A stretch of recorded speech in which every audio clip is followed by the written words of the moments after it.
Endi g'arb sayohatdan boshlayman. Mushu g'arb sayohatni bizningki bu vaqt desam eshib ketar ekan. Aqlni bildigan, kichik boladan tortib, qerigan yaşanıbıca yaşla ayol, cins ayırmay, yaş ayırmay, medeniyet seviye ayırmay, nait, ommabop.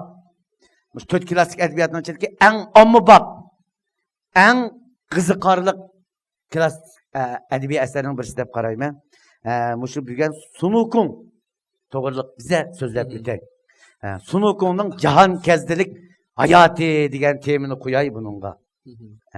Yani bir gapni ta'kidlay, men so'zlayotganim meningki ichimdan ijodiyatim emas.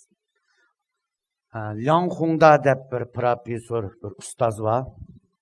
Hemen neçe dedim, men fakat Liang Hongda efendinin Lao Liangku Shui degende mushu epkagan sözünü, programmasını fakat tercüme kılıp özlemning tiliga aylantirib sizlarga yetkazib beryapman juma. Ma özlemning ijodiyati yoki özlemning qobiliyati emas. Fakat shuni yetkazib beryapman. Fakat ifodalashim sal alayda bo'lishi mumkin, ha?